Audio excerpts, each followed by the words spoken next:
Today's Tuesday, March 9th, 2021, coming up on Roland Martin Unfiltered.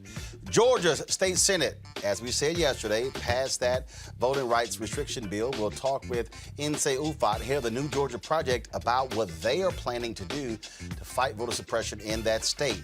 The current COVID relief bill has no provision for a $15 an hour hike in the minimum wage. We'll talk with Reverend Dr. William J. Barber about how that can be made law. Senate Republicans took aim at Associate Attorney General nominee Vanita Gupta's past tweets at her confirmation hearing today. Really? Whiny-ass Republicans still complaining about tweets? Also, jury selection began today in the Derek Chauvin murder trial. He's the man, of course, who killed George Floyd. Also, a Rochester, New York police officer is caught on camera attacking a black woman holding a 3-year-old. We'll show you the video. In today's Black Business segment, you meet the 3 owners of the Black Bread Company. Plus, today's crazy-ass white person, Good Morning Britain's co-host, now former co-host, Piers Morgan. Ooh, I can't wait to show y'all. It's time to bring the funk on Roland Martin Unfiltered. Let's go. He's got it. Whatever the biz, he's on it. Whatever it is, he's got the scoop, the fact, the fine. And when it breaks, he's right on time and it's rolling. Best believe he's knowing. Putting it down from sports to news to politics. With entertainment just for kicks, he's rolling. It's on go, roll, y'all. It's Roland Martin, yeah.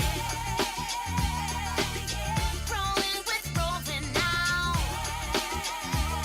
He's funky, he's fresh, he's real, the best, you know he's Roland Martin now.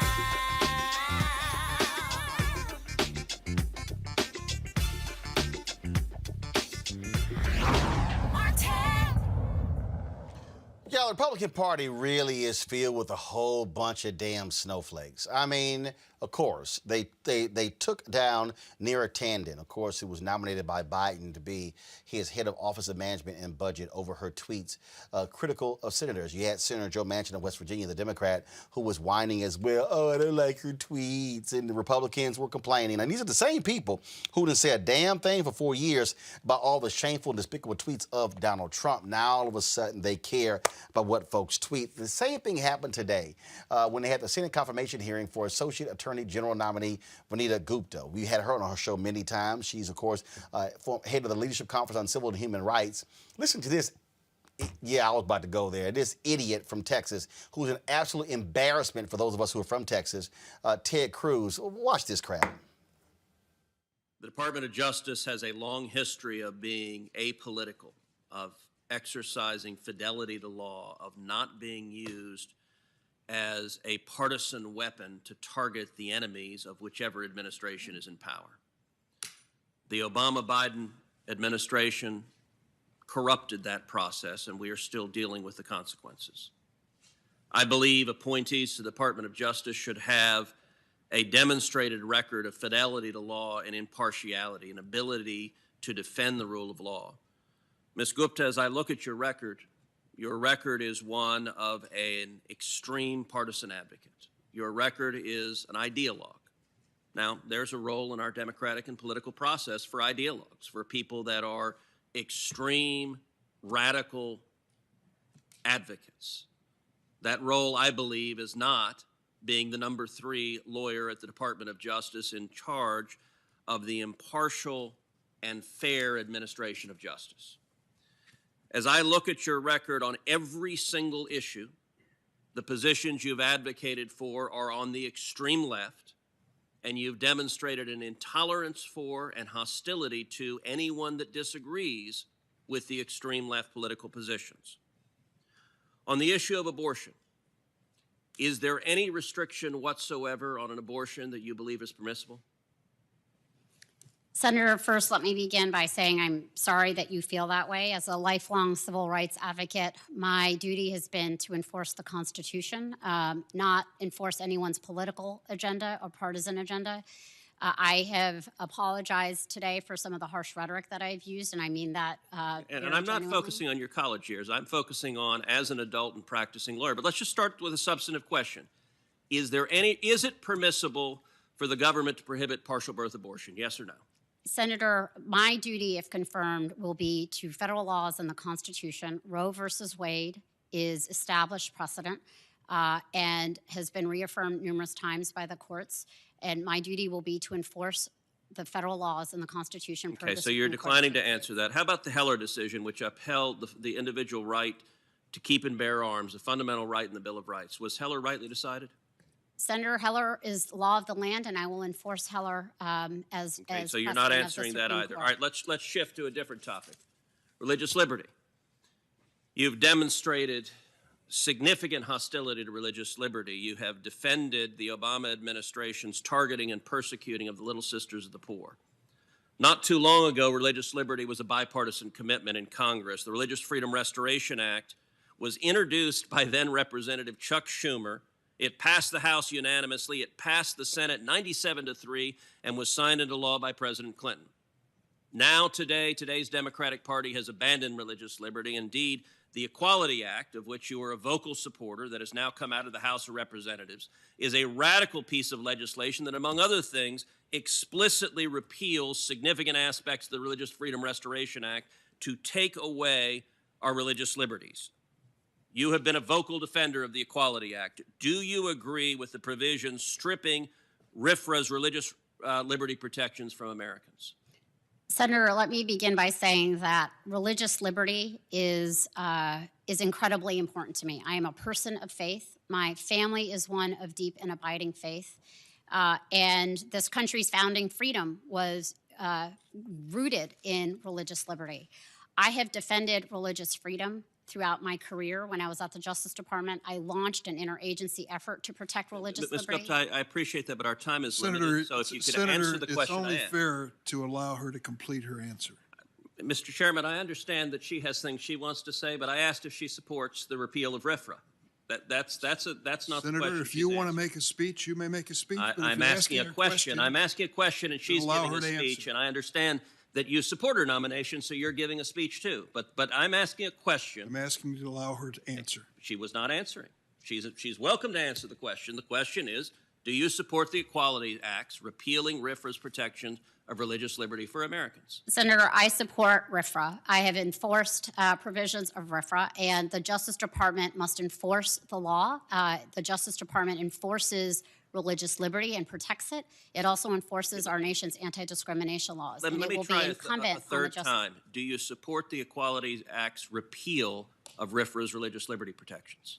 Senator, if confirmed as Associate Attorney General, my duty will be to enforce laws to protect religious liberty and the anti-discrimination laws that the Justice Department Okay, so you're declining to answer that as well.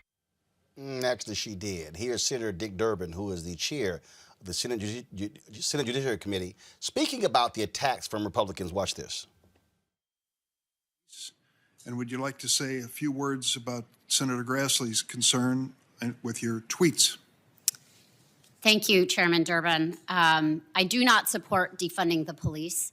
I have, in fact, spent my career advocating where it's been necessary for greater resources for law enforcement in things like body-worn cameras, officer wellness and safety programs, and any number of measures.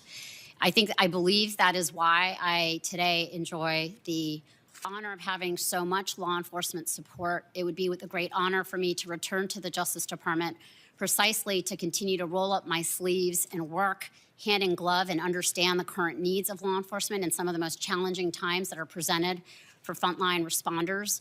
I have indeed, Senator, talked about something that I hear reflected from police officers and police chiefs, sheriffs, and civil rights activists about the fact that for too long we have placed almost all or so many of our nation's social problems at the feet of police.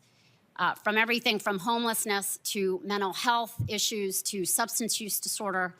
And when we speak about this, we speak about the fact that law enforcement has been dealt this burden of having to deal with all of these problems and the need for greater investment in mental health services, in community-based drug treatment programs.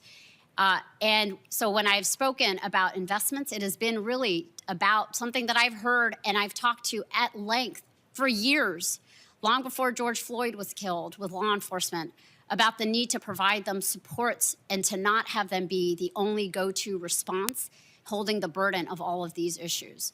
And I will continue, if confirmed as Associate Attorney General, to listen to the voices of law enforcement, to continue to advocate for their resources so they can do everything they need to do to keep our communities safe and to have the trust of the communities that they serve. On the tweets, Chairman, and I appreciate you giving me this opportunity, and I should say to Ranking Member Grassley and to the other members who I understand have these concerns, I understand why you have them. I take them seriously. I regret the harsh rhetoric that I have used at times in the last several years. Perhaps I think the rhetoric has gotten quite harsh over the last several years, and I have fallen prey to it, and I wish I could take it back. I can't. But what I can commit to you and ask that you do is look at my lifelong record. I have, from the early on in my career, sought out people who don't always think like me, people who have very different views, because I believe in the importance of building consensus to get things done. While I've been a lifelong idealistic civil rights lawyer, I am a deeply pragmatic person. I'm a relationship builder. I think that's why I have the trust of law enforcement today on some of the most difficult problems that we face.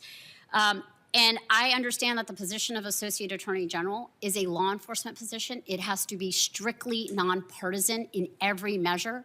I must represent the full equities of the American people and enforce the federal laws and Constitution free from any kind of partisan influence.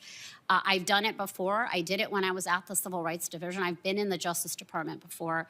And I can pledge to you today that if I am confirmed, or regardless, you won't be hearing that kind of rhetoric from me. And I will look forward to working collaboratively to continuing to support the leadership of people like Ranking Member Grassley, Senator Lee on criminal justice reform measures, and other members, Senator Cornyn and others, who I've had the privilege of helping to support these bipartisan bills to get things done for the American people. Let's go to our panel. Mustafa Santiago Ali, PhD, former senior advisor for environmental justice at the EPA. Kayla Bethea, communication strategist, as well as Ben Dixon, host Benjamin Dixon Show podcast. Kayla, I'll start with you. I'm just really, these whiny ass Republicans. Oh my God, you said these things in tweets. Oh my God, they're so mean. We're sitting there with supreme assholes, Senator Ted Cruz, Senator Tom Cotton. Okay, you got that crazy nut Kennedy from Louisiana. You got the clueless wonder himself, Lindsey Graham. 4 years of Donald Trump and all his crazy tweets, and they're whining, complaining, first about Neera Tanden's tweets, and now, oh my God, the harsh rhetoric. Let me be real clear. To any future nomination that I might get, which will never happen, I don't regret not damn tweet. Kelly, go ahead. And, you know, obviously she's under oath and she is as forthcoming as possible during these hearings, and rightfully so. But deep down, I don't really think she regrets them either, because, you know, looking back on them, there was nothing that she said that was untrue. If anybody's heard about it, it is a conviction as opposed to an attack. You know, they feel conviction based off of what they actually did, and possibly a singe of guilt, so to speak. But as far as Ted Cruz, I mean, hypocrite is too kind of a word for this man. You know, cretin is a little bit more appropriate, but I can't think of anything that really adequately describes just how stupid and hypocritical and just anti-American this man is. He definitely has to go. And listening to him berate this woman for doing her job when not even a month ago he left to go to another country to evade doing his. I mean, again, with the hypocrisy, again, with the stupidity and the selective listening and the selective memory, just go somewhere, but not at the Senate. You just got to go. The whining Ben is like, oh my God, really? I mean, really? Are we about to sit here and keep whining about tweets? Yeah. Well, you see, Roland, for them, they have to find some kind of way to draw an equivalence, right? Because extremism to them is marching up the steps of the Capitol on January 6th and trying to overthrow the government on behalf of a white supremacist president. And so since there's no analog on the left or in the Democratic circles, they have to pretend as though these tweets are the worst thing in the world. And they also have to pretend that her policies that she's fighting for are so extreme when in actuality, they are well within the normal range of consideration in the discourse in this country. So for them, they want to set the standard to this asymmetrical fight where no matter what we do on our side is considered to be extreme, and no matter what they get away with on their side, they don't think anything of it. Mustafa? Vanita Gupta would be an excellent associate attorney general. She's put the work in, and that's the most important thing. She has fought for everyday people her entire career. You know, from the time she was at the NAACP Legal Defense Fund, you know, she's been fighting for LGBTQ rights. She's been fighting for Black and brown folks' rights. She's been fighting voter suppression. She's been, you know, advocating and fighting for policies around economic justice and workers' rights. She's been on the right side of the issues. Ted Cruz, on the other hand, you know, if he wants to talk about tweets, you know, it's not that hard to go back and take a look at some of the things that he said over the last number of years that in themselves could be, you know, folks could very easily say these have been negative, these have been degrading, these have been this and that. That doesn't matter. The substance is about the policy and the work that you have put in as an individual. And there's no comparison between the incredible work that she has done and the lack of work that has happened from the senator from the great state of Texas. Well, it's simple. Republicans cannot stand the likes of Vanita Gupta. They can't stand Christian Clark. But the reality is, Democrats stand firm. They certainly are going to be confirmed. So that's what our goal is. Let's shift to what's happening in Georgia. We've been focusing on that in so many different ways. Republicans there are doing their best to screw over voters. They're going to cost taxpayers there $30 million with these changes if they actually get passed by both the House and the Senate and signed into law by Republicans. Let's just be clear. They're so angry and upset because they lost, because Biden-Harris won the state, because John Ossoff, Raphael Warnock won the state, and they are deathly afraid that Stacey Abrams will be elected next year as governor of Georgia. That is what is going on. And so civil rights groups continue to sound the alarm, to push folks to make sure that things are done right and appropriate and fight these shameful laws. Inse Ufa, the CEO of the New Georgia Project Action Fund, she joins us right now. Inse, the thing that is crazy as we look at these bills here, the comments yesterday were just, well, you know, our constituents have so many questions and they question the integrity of the election, so therefore we had to do something. No, y'all actually lost. And so really you're changing these laws because you lost. How is the pressure from civil rights groups going on corporations in Georgia to stand up and speak out? I think that it is building and mounting every day. First of all, thank you, Roland, for having us on. How you doing, brother? All good. It is building and mounting every day. We are seeing, you know, these corporations making statements, affirming their commitment to democracy, but it's still not enough. We are asking for nothing less than a full-throated condemnation of these anti-voting bills, period. Point blank, the end. And, you know, saying that you support democracy or you affirm democracy is ridiculous. What is happening now is harmful, that based off of what can only be described as a disinformation campaign, constituents, but also Republican legislators are changing laws and making bad policy and dismantling our elections infrastructure off of lies, big old lies like that. There's no data, there's no proof to support it. And so yes, they were embarrassed because they lost. No, there's no widespread voter fraud. And no one asked for these bills. And so them tweaking it, trying to make it better here and there, none of that is sufficient. We are asking for these corporations, these folks who spent the past 28 days in Black History Month, giving us Martin Luther King quotes, these folks who, in the aftermath of Ahmaud Arbery's murder and George Floyd's murder, reaffirm their commitment to Black lives. We're asking them in this moment to affirm their commitment to Black futures. that we can participate in our democracy, that we can participate in our elections, and that they can help us stop these attacks on voting in Georgia. The thing that Cliff Albright, Black Voters Matter, tweeted this: after hiding for weeks, Atlanta Chamber issues this lukewarm statement, which they're evidently afraid to post on their own page. Among other things, it's prefaced on the big lie that Georgia elections weren't already secure. This is what the quote from Dave Williams, an executive with the Metro Atlanta Chamber: we continue to advocate for balanced legislation that makes voting more accessible and more secure. Repealing no-excuse absentee voting does little to make the process more secure and does so at great risk to participation.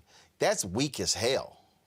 Not only this week, y'all playing with us, and you need to stop. First of all, they're parsing language. There were nearly 80 bills attacking voting. So narrowing in on absentee ballot or no excuse absentee balloting is not the repudiation that we're talking about. So you condemned one. There's 79 more to go. Number one. Number two, it's not even on your Facebook page. It's not even on your Twitter, your Instagram. If I wanted to know what the Metro Atlanta Chamber of Commerce's position was on a matter, I'm not going to go to the AJC. I'm going to go to their social media platforms. So, like, why are they playing games with us? That's a good point. And so let me just go ahead and do this while, since we're sitting right here. Let me see right here. Where did I put? Because I'm laughing at these people and what they're doing because again they're scared to death of standing up. They're scared to death of speaking up, and that's one of the problems here. And the thing that I think is important. Here, you can go to my iPad. Why are y'all so afraid to post this on your Twitter feed? Come on. Do you not stand? See, I'm real petty. I see. Okay. Yeah. I will doubt you again ever. Yeah, I'm real petty. Why isn't, so we're going to talk about it. Why isn't this on your Facebook page? Roland Martin Unfiltered will be calling you tomorrow to come on the show to discuss. Well, and that's interesting, too, because they want to play both sides. And this is not a both sides moment. This is 100% a which side are you on moment. This is a bright line, clarifying moment, right? That either you are for voter suppression or you are not. There's little room for nuance in this particular discussion. And I don't want these corporations, particularly the ones that are based in Georgia, particularly the ones that trade on their sort of civil rights bona fides, right? The fact that they are based in Atlanta, that they have Black executives. Like now, you have tens of thousands of Black voters in your employment, probably millions of Black consumers and customers. So these lukewarm statements about being pro-democracy, that does not address the fact that the right to vote, the freedom to vote, is under attack right now in Georgia and 33 other states because Black folks showed up in historic numbers in the 2020 election cycle, period. That's what we're talking about. And so you nailed it when you said the use of all of these MLK quotes and Black History Month quotes. And this is where I challenge these folks. Again, don't come to me with with all of this frankly acting. To me it's acting. To me it's performance art where you want to sit here like, oh, we're down with Black people. No. Will you stand up on the issues? Will you have the guts to stand up on the issues and call folk out and use your power? No, they're not going to do it. No. It's performance art, Roland, right? It's performing blackness, it's performing wokeness, it's performing solidarity, and this is the moment where we need you to actually act in solidarity. And I maintain that half of these companies could have killed any of these bills in their infancy. You know how powerful Coca-Cola is? You know how powerful Georgia Power is? Home Depot, Delta Airlines, these are all Georgia-based companies. When they want something, they get it. And so my thing is, don't come to me like you can't stop these voter suppression bills with these weak statements. What you're afraid of is pissing off these Republicans, because the governor and the lieutenant governor have demonstrated that they don't have control over their caucus, that they've tried to water these bills down and to make them less noxious, make them less odious, make them less horrible, and they haven't been able to, because the Trump Republicans in our Georgia legislature are not listening to them, right? They don't feel beholden to them or accountable to them, right? And so that's what they're moving from a place of fear. They should just say it, because their silence in this moment is deafening, right? The idea that they could get on the phone with President Trump and say that there's no widespread voter fraud in Georgia. Right. This is the graphic that the Black folks at Black Voters Matter put out, and we're going to be sharing it as well. It says, where's corporate leadership on this issue? Stop Georgia. Stand with us by using your economic and political leverage to stop Georgia HB 531 and SB 241. Support the immediate passage of federal, matter of fact, I need to tell Cliff now, that's a typo right there, federal HR 1 and HR 4, the For the People law, the For the People Act and the John Lewis Voting Rights Advancement Act, divest support from all elected officials, Georgia and U.S. Congress seeking to pass voter suppression and or blocking voting rights bill. It will not be business as usual. And this is the thing, and this is where also, where we must also be willing to unleash picket lines in front of these companies to also raise awareness to the issue as well. I will see your picket lines, and I will also raise you Black Democrats in the Georgia state legislature, that there are bills that the Republicans want. I went off last night because I found out that there's a gambling bill that the Republicans desperately want. And because of the evangelicals in their caucus, they can't get gambling in Georgia without Democratic votes. And these folks were ready and prepared to vote on it. Meanwhile, they're on the floor crying about the attacks to voter suppression, and you rolling over and giving the Republicans what they want, acting as if this is business as usual, right? And so I think that we have a bunch of tools that are left to fight HB 531 and Senate Bill 241 and prevent them from passing before they get to Governor Deal's desk for him to sign. And we are calling on, again, there shouldn't be a single Black elected official and a single Democratic elected official that's going to vote yes on any Republican priority until they drop these voter suppression bills. We're not done yet. And so on that point, what you're saying to those Democrats, to Republicans, y'all want to pass that bill? We ain't moving on gambling. That's it. And I know you want it. Right? And you can't get it with just Republican votes alone. And so this is what minority parties do in parliaments and congresses all over the globe. Like, this is the tool that they have. This is the leverage that they have. And I can't think of a more worthy effort, a more worthy cause to use that leverage than in defense of voting rights. All right, Nsé, we certainly appreciate it. Thank you so very much. Tell people where they can go to reach y'all if they want to support this effort. We, newgeorgiaproject.org, on all social media, Facebook, Twitter, Instagram, TikTok, or NGPAF, New Georgia Project Action Fund, all across all social media platforms. All right, folks. Again, we want y'all to do that, to support this effort, because again, your voices matter. Keep in mind, again, you're a consumer. All of these companies, they selling their products across the country, across the world.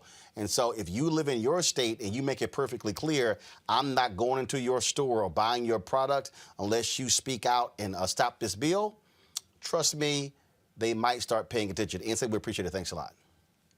Thank you. All right, folks, let's now pull up Reverend Dr. William J. Barber, who joins us. We're going to talk to him about the minimum wage bill, but I want to talk to him about this right here. Reverend Barber, again, April 3rd, 1968, Dr. King talked about redistribute the pain. He talked about economic reciprocity. He specifically named companies that SCLC they were targeting there in Memphis. In America, if you want to get folks' attention, what you make clear to them is you will follow the money. And so this is a right tactic to tell corporations, unless y'all speak up, we're coming after your money. Well, you're exactly right, Roland. And here's a couple of dynamics. My dear sister's so right. It's about Georgia, but it's also about the South, Roland. You know, the black vote in the South has risen so high in the last few years in terms of its power, 40% of the electorate. In terms of its power, we saw it happen in 2008 in North Carolina, Virginia, and Florida. See it now in Georgia. We know that poor and low wealth people, for instance, just somewhere between 1 and 22% of those that haven't voted, if you register them and vote and push them out, they could change who sits in the Senate, who sits in the presidency, who controls these state houses. So this is a power move. The South actually has the opportunity to change the country. If you have the Southern vote, and if it's not suppressed, you wouldn't have enough Democratic senators who are so-called centrists to vote against, say, raising the minimum wage, those kinds of things. But here's the deal. Now, if we're serious about this, you got to have civil rights organizations that have taken money from all these corporations, who have taken money and taken the money and muted their voices, right? Because some of the same groups that have give $1 million to a civil rights organization that give $2 million to ALEC. We can't mute our voices. We can't be bought off. So if we're going to start there, now this is a serious thing you're going to do. But you got to be willing to say to them that when there were issues with the gay community, and I was right with it, the corporations stopped that foolishness. You remember that, Roland? Yep, they of course. Stopped it. Yeah, and North Carolina and Indiana. In Indiana.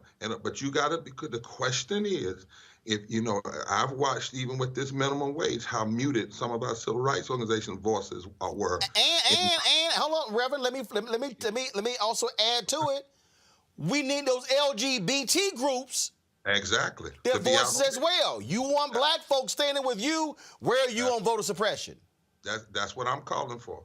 Because the bottom line is, if you put people in who win for voter suppression, guess what? They're against LGBT issues. They're against Latino issues. They're against education issues. So we've got to decide what our relationship is going to be with these corporate voices. And when we saw in this recent minimum wage battle, we didn't see the kind of outcry that we should have. I've heard some civil rights organizations talk about indexing, and maybe we didn't need a 15 minimum wage in certain parts of the South. Maybe it could be less. So my sister and them are raising is a serious issue, and it's about the power of the black vote and the black progressive white brown vote hooking up. Remember, Dr. King said, and C. Vaughn said in his historic book, that the whole issue of anti-voting rights was also about economics, and we can't miss that. And so I think they're exactly right. We got to put some heavy pressures on. If you could stop anti-LGBT bills with corporate dollars, you can stop these voter suppression bills with corporate dollars, and we ought to be pushing it hard. And we ought to be willing to take on these Dems and especially these so-called centrists. Because see, we're getting ready to go into a fight, Roland, over this democracy bill.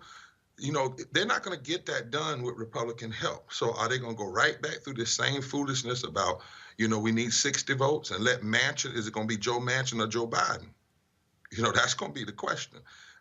When we come to the John Lewis bill, is it going to be a strong voting rights act, not just an act, but is it going to grandfather back in all the states that were taken out? We got to read the fine print so that what folk don't do is put John Lewis's name on the bill.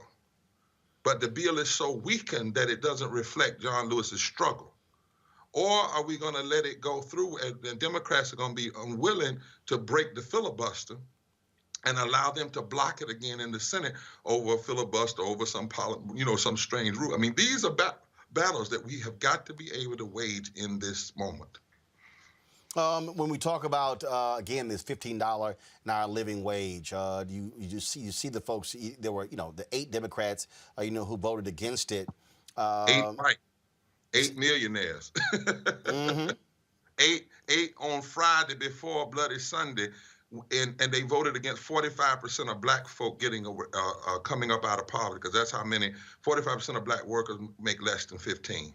And we got 74 million women poor in this country, millions of black and white people. And did you see the lady from cinema where she did the dance? She did the dance, man. She was like glad. Then she did a thumb down like McCain. And then somebody said she went over and sat down and started eating chocolate cake. Well, and then of course, then she tried to reiterate afterwards her support. And I'm going, but you could have voted yes. Right. And to hide behind a parliamentarian. The parliamentarian rule was used to block every anti-slavery bill before the Civil War and a lot of the post-Civil War Reconstruction bills and civil rights bills. Let me tell you how simple this was and why it's so bad. Now, understand, we are glad for a lot of the things in the bill. All right, we fought for them. We put them before the administration. The child tax credit, it needs to be permanent. It's temporary. That's a good thing, but it's not enough. Earned income tax credits, getting the vaccines out, the money going to cities and municipalities. But we keep hearing people, Roland, who just want us to act like this is the second coming of Jesus Christ, like 1.9 trillion. We should just be quiet. Everything is fine. They're saying that we're going to end 50% of child poverty, which is not true. Now, it's good, and it's going to have an impact, but it's temporary, and we're getting numbers in that saying, no, it will not end 50% of child poverty. And even if it did, that still leaves 19 million poor and low wealth poor children. So let's get real about this, okay? It's the good things are in it. We honor those. We're glad. We gave corporations $45 trillion. Corporations got a $1.2 or $3 trillion without even going through the Congress. So let's not make this more than it is. Let's say it's significant, it's important, it's great, but it is also flawed. And it's flawed because if the Dems had not signaled that they would not go against the parliamentarian, and if they had kept it in the bill, and if Schumer had kept it in the bill, then the parliamentarian could have advised that it not be carried forth. McConnell would have called for a motion, the parliamentarian would have advised, but then the vice president could have overruled the advice, and guess what, Roland? It would have taken 60 votes to overrule Vice President Kamala Harris's overrule. 60 votes, and they didn't have 60. When Schumer took it out of the bill, it was sent over by Bobby Scott, Black Caucus, and the House. They had it in the bill. When Schumer took it out, it forced Bernie to have to make an amendment, but an amendment could be overridden by one vote. See, this is the stuff that we often don't hear. So this was doable. They could have kept it, and they know that Manchin and those other 7 would not have killed the whole bill just to go after a graduated 15. It wasn't even 15 immediately. His numbers are bad in West Virginia. Poor and low wealth people. I've been there twice. They are livid about what happened. And so we have to say what's good in this bill, but we also have to say we blew an opportunity. The Dems did. Those 8 Dems. We knew what the Republicans would do, so we're not even counting them. That's why we voted them out. But Dems ran on this. And if it had happened, 49 million poor and low wealth people would have been raised to $15 minimum wage. It would have pumped $330-some billion into the economy. That's what we're talking about. And 45% of African-American voters. So it's not going to happen tomorrow. It should have happened. Now we've got to say, what's the plan to go forward? We've got to get this done. You cannot lift folk out of poverty and say you're going to give the children a temporary tax credit, but you're not going to let the parents earn a living minimum wage. That makes absolutely no economic sense in microeconomics or macroeconomics. Of course, you have the battle going on now. And so the question is for President Joe Biden. He will not come out against the filibuster. Democrats are still dancing around this. Manchin says, he may make it tougher, may require them to speak on it. I'm just trying to understand.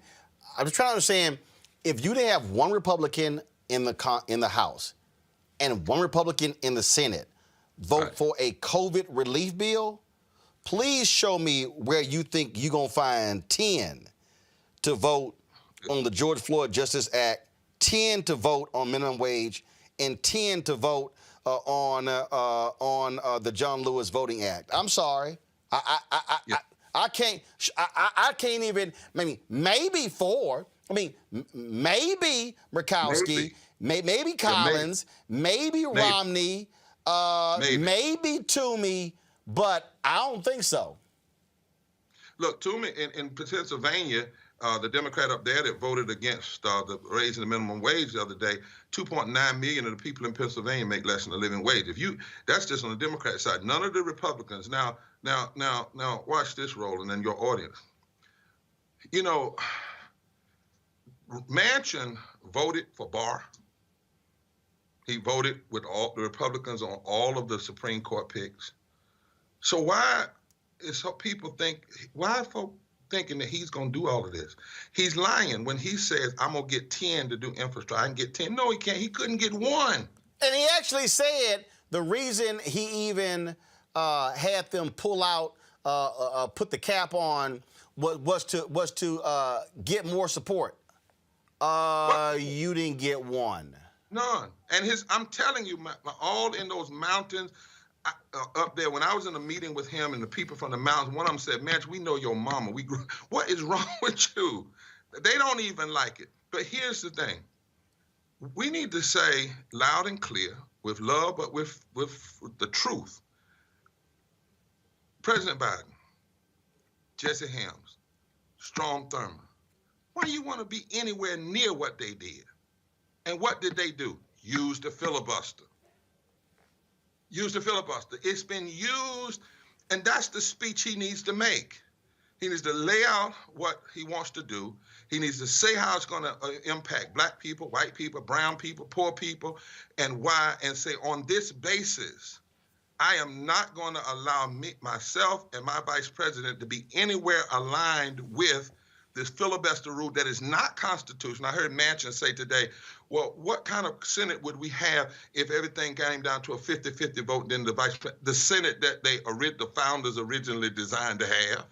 And if it's right, it shouldn't matter if you get 1 vote or 2 votes or 3 votes. If it's right, you should do it. Right? He hasn't fussed at the Republicans when they overrode filibustering to put people on the Supreme Court. He voted with them. So we got to decide, is it Joe Manchin or Joe Biden? And we got to say that very clearly. And they've got to stand up this, because otherwise we could end up, Roland, with them filibustering the voting bill, filibustering infrastructure, filibustering the John Lewis bill, filibustering expanding health care, filibustering 15, get us back into 22 in the election. Remember, Warnock has to run again in Georgia.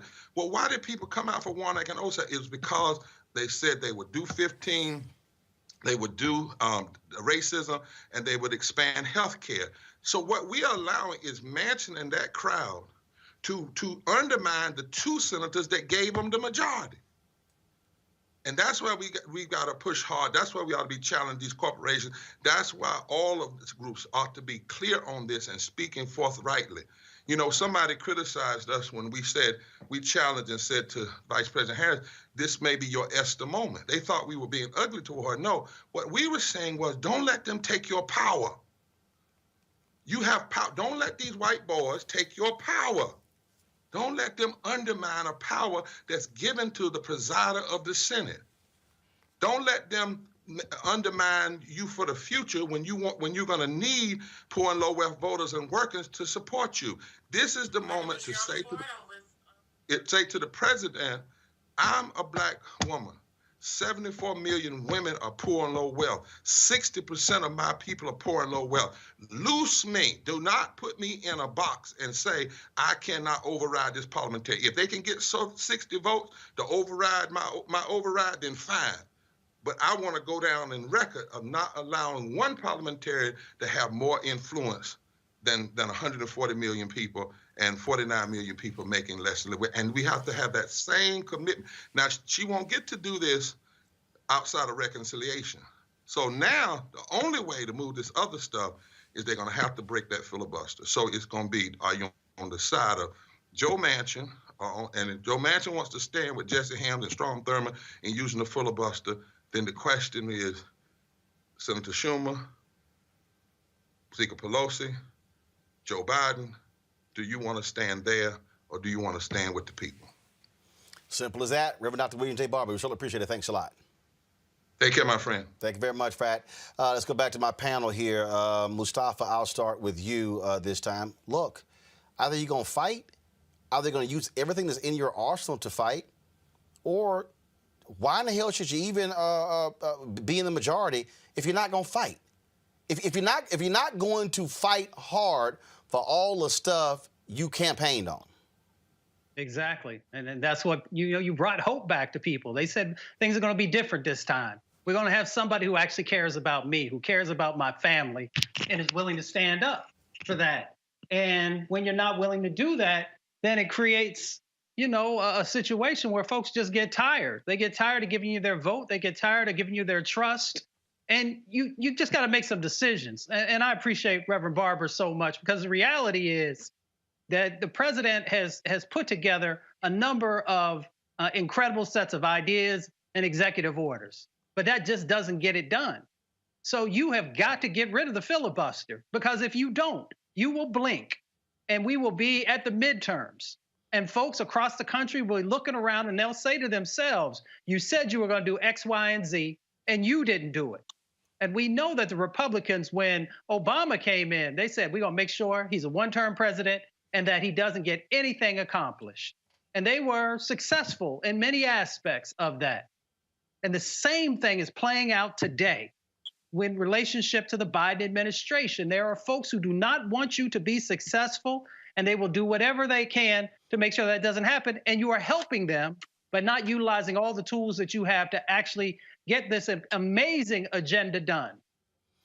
I'm confused, Ben. How you negotiate against yourself?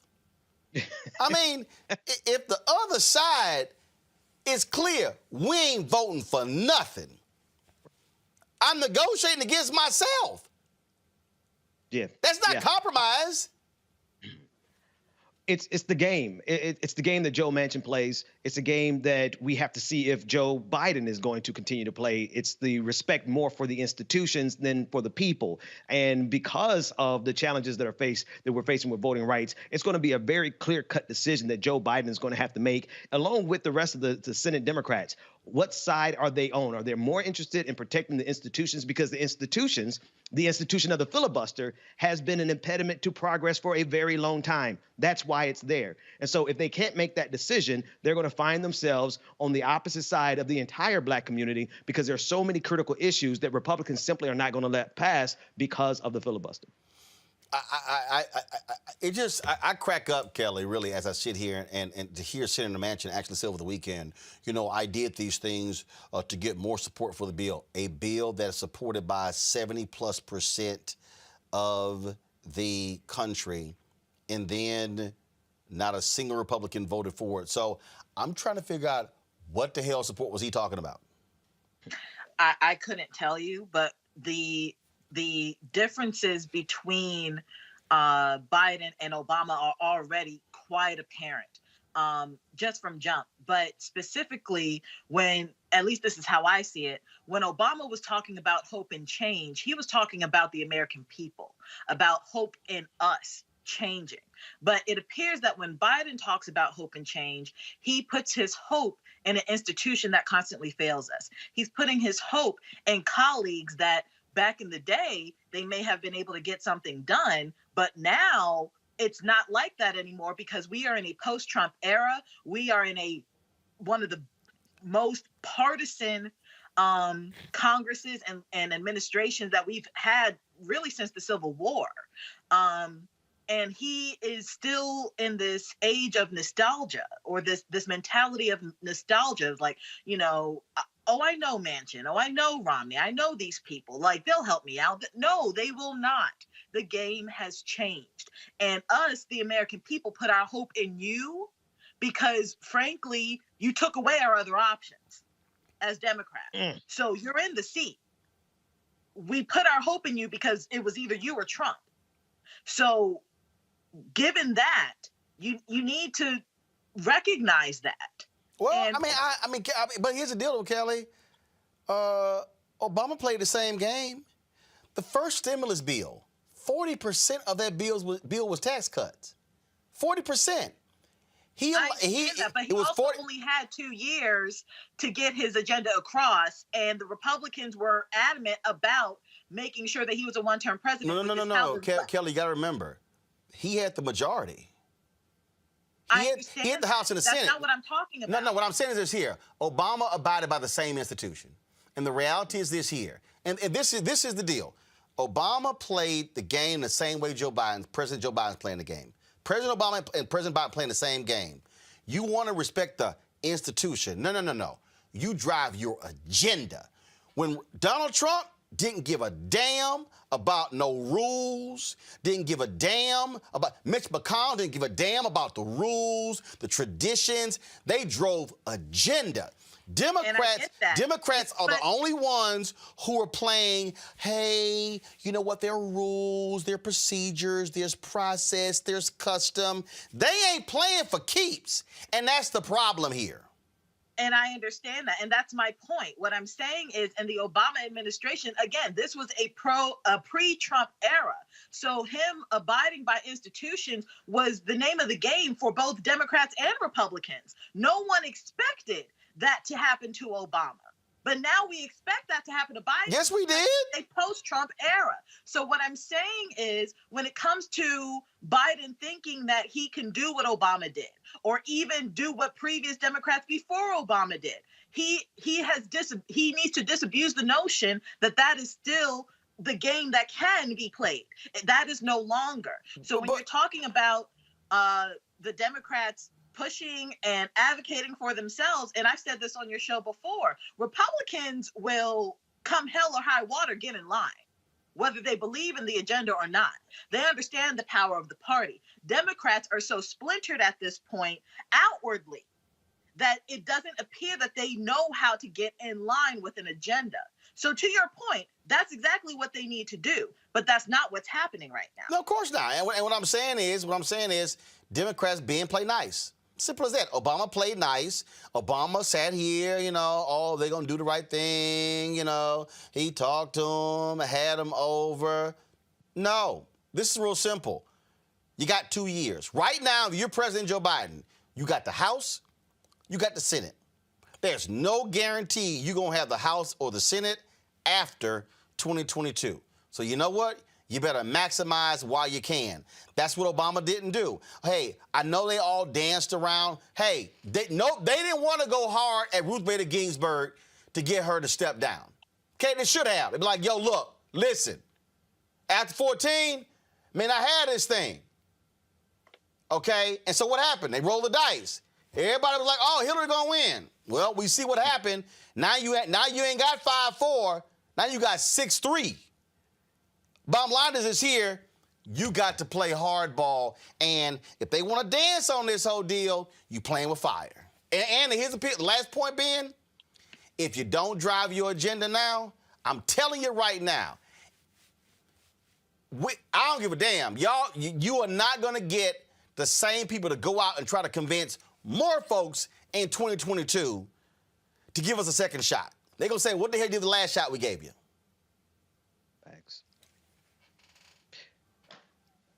I mean, here, Roland, real quickly. I mean, I don't know why we expect folks to do something different than they've always done. These folks were willing to put people's lives in danger and to take people's lives.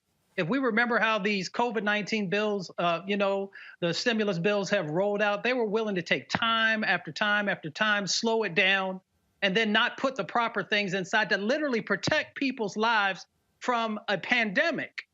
So if they're not willing to do that correctly, do you really think that they care about people in the hollers of West Virginia, something that I know about, where people are literally living sometimes in houses that look like they're about to fall down, not because the people don't care about their houses, but because they don't have any resources to be able to do anything with it. These folks are not going to do the right thing. The Biden administration who I have supported and shared information with on how to do certain things, if you're not willing to stand up and do the right thing, then folks are done. It's just that simple. We want to believe. You know, hope is a great thing, but you got to put some action behind it. And you have the action if you get rid of the filibuster, all these things that we talk about climate change, about addressing, you know, these racial injustices that are happening, around housing, around, you know, infrastructure. It is not going to happen if you allow the filibuster to stay in place, because they're just not going to allow it to move forward, because many of these things are transformational. If you get the infrastructure stuff right, it could be transformational if you make sure you have the right elements in there so that Black and brown folks and other folks finally get a piece of the pie, and they're, you know, and actually building wealth inside of their communities. And we can go down the laundry list of these very important things that they're talking about, but it is impossible. And I don't know why we keep living in this fantasy land. Everybody knows I'm a huge optimist, but I'm also a realist. If you tell me and you've shown me that you are not willing to care about your people or anyone else, and I'm talking about the Republicans right now, because they will sacrifice their own. They will get behind. You saw how they put all that energy when they knew that the corporations were going to get their piece of the pie when we put that first stimulus bill together. But after that, it got real thin real fast, and every action since then has got thinner and thinner and thinner. And just real talk for folks. You know, 1.9 trillion is important, but there have been a couple other bills that you should look at from another set of folks that they put through that had big numbers in them also, and they were okay with those big numbers because they were going to business and industry, they were going to the special interests and the others who had been supportive of their agenda. So we just need to stop playing and acting like we don't know what time it is. And you know that famous saying is, when someone shows you who they are, believe them. You've been shown time and time and time again. It's time for you to use the tools that you have to actually save people's lives and to help people to begin to believe again in democracy, because they see you living out what you said you were going to do. Ben, final comment. Yeah, no, I'm enjoying this conversation because it really cuts to the core of the issue, right? These are games that are being played with us. Dr. Barber actually outlined the game where Democrats knew that if they did it now, they could strike down the $15 an hour with one vote versus taking down the entire bill with 60 votes, right? They know what they're doing. The establishment knows the game. And like Mustafa said, there are structural changes that could happen with any number of these pieces of legislation. That structural change just will benefit the Black community in ways that this system is not quite ready for. $15 an hour is a structural change. You know, this voting rights is a structural change. And when we come through and utilize our power, we see what they do by virtue of what's happening in Georgia right now. They are terrified of Black people actually having power in this country. And it's not just Republicans. It is Democrats like Joe Manchin, Kirsten Sinema, and the other 6 that voted down that $15 an hour. They ain't gonna give you power. You got to take it. It's as simple as that. Facts. Got to go to commercial break. We come back. We'll talk about the beginning of the trial of Derek Chauvin, the former Minnesota police officer who killed George Floyd. That is next on Roland Martin Unfiltered. If people begin to believe that their democracy is fraudulent, if they conclude that voting is a charade, the system is rigged, then God knows what could happen. They rigged an election. They rigged it like they've never rigged an election before. Actually, we do know what could happen. It's happening right now. The U.S. Capitol overrun, under siege. Pro-Trump extremists storming inside, flooding the halls, reaching the floor of the House of Representatives and the Senate. Millions of Americans sincerely believe the last election was fake. It was a landslide election, and everyone knows it. We will not go quietly into the night. When thousands of your countrymen storm the Capitol building, if you don't bother to pause and learn a single thing from it, then you're a fool. I know your pain. I know you're hurt. We had an election that was stolen from us. We got to this sad, chaotic day for a reason. It is not your fault. It is their fault.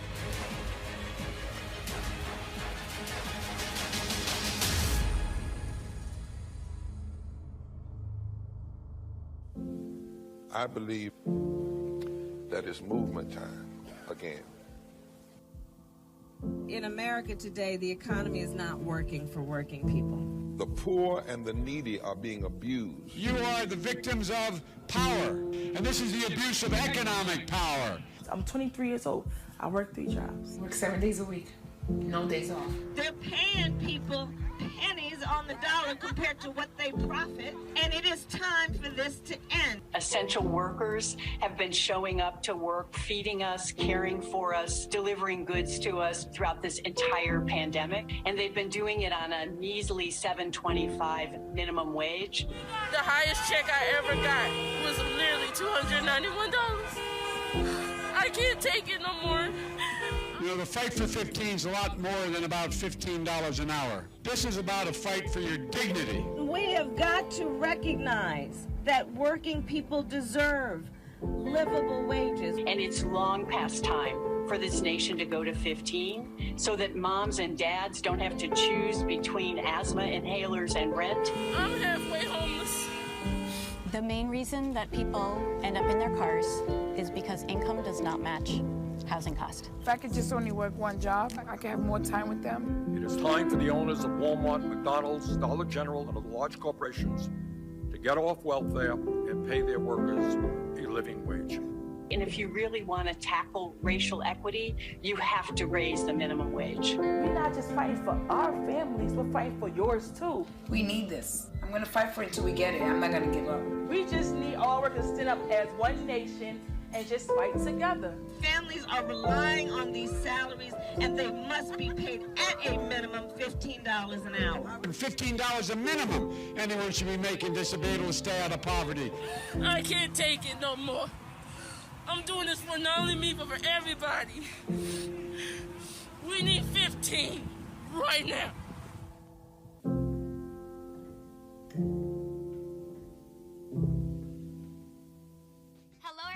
It's Kiara Sheard. Hey, I'm Taj. I'm Coco. And I'm Lily. And we're SWV. What's up, y'all? It's Ryan Destiny, and you're watching Roland Martin Unfiltered.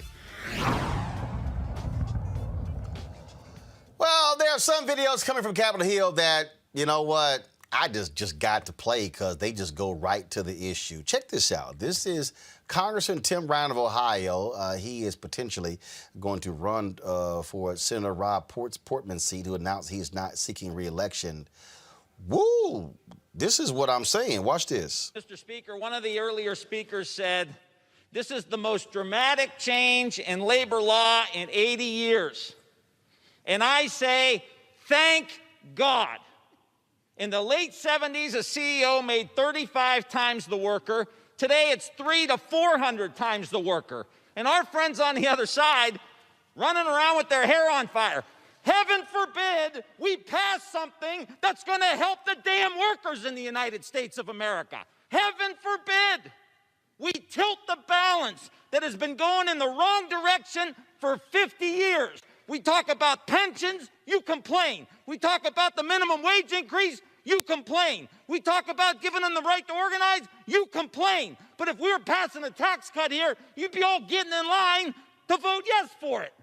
Now stop talking about Dr. Seuss and start working with us on behalf of the American workers. I yield back the balance of my time. The gentleman yields back. The gentleman is reminded to direct. Oh, man. See, here's one of the things that I think, Ben, I'm going to start with you in this round here. The House is going to vote tomorrow on the COVID relief bill. First, the House voted, went to the Senate. The Senate passed their version. The House is going to vote on the Senate's version. And Democrats, and I tweeted this last night, they bet down. The Biden folks are saying they're not going to make the same screw up that Obama did, where Obama's like, no, we don't need to sit here and explain to people all the stuff that's in the bill. They'll figure it out. That was one of the stupidest damn things. That's why I said sometimes you can be so smart, you dumb. That was just one of the dumbest things I've ever heard, because President Obama had this notion that, oh, they'll figure it out. No, bruh, 80% of your job is selling. The president, you're a salesman. That's your job. And so the Democrats should be preparing. I'm talking about they should be flooding Instagram and Facebook and Twitter with memes, breaking down in a simplistic way the bill, breaking it down in 60-second bursts, who the COVID relief bill impacts and who it helps. Because if they don't, then you allow the other side to demonize you and then completely rebrand exactly what you're doing. What Tim Ryan says in this video clip right here is powerful because the Republican Party, they literally have positioned themselves as we're the party of the American worker. How? Houseway, right? But this is the you hit the nail on the head, right? It's the messaging, right? There are so many good things that are in the Affordable Care Act that it was just poorly managed in terms of the messaging. And similarly, with this $1.9 trillion, there are good things in it, even though there are things that we're upset about. There needs to be messaging, even with the checks. Donald Trump had enough sense to put his name on the check. Might be tacky, but it was the messaging. Those were Trump checks. Biden isn't doing that, and by them not doing that, it actually gives space for Republicans to turn around and take credit for something that they did not vote for. And Republicans have no qualm, no compunction whatsoever about being that level of a hypocrite. And so by Tim, this speech by Tim Ryan is so powerful. The thing is that we have to have consistency in that type of messaging every single day. The gag is if you talk about being the party of the working people, like Tim Ryan just did, you got to actually deliver. This to me is, again, Kelly, this is basic ass communication. And I tell you, I hope the Democrats don't blow it. I really hope they don't. I mean, I'm talking about it has to be, as Joe Madison said, you got to put it where the goats can get it. You got to break down in simplistic terms,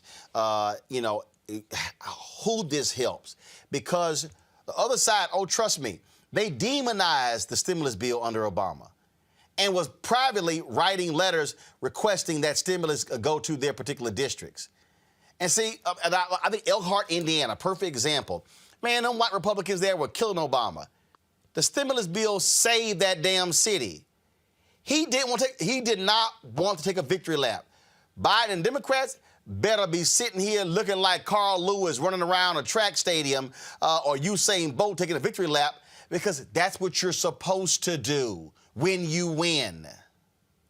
Absolutely. So one of the very few things that Democrats can actually take note of when it comes to the Republican Party is their messaging, because something that they do incredibly well is making their agenda very concise, very understandable, and very movable in a sense that it can be placed anywhere and it will be understood. Democrats haven't been able to do that very well. And on the Republican side, as asinine as some of their initiatives have been, even with things that not necessarily the Republican Party has come up with, but some things that they actually ascribe to, like Stop the Steal, slogans like that. The closest thing that I can think of that the Democrats have done thus far regarding that is the big lie. And frankly, that's a little too late to even push, because they didn't do it when the big lie was actually happening. So something that the Democrats can do in this regard is to get ahead of the game and actually sit down with their comms people who, frankly, are being underused at this point. I know plenty of them who have great ideas as to how to market this, how to message this to not just the elite on the East Coast and the people who are in think tanks.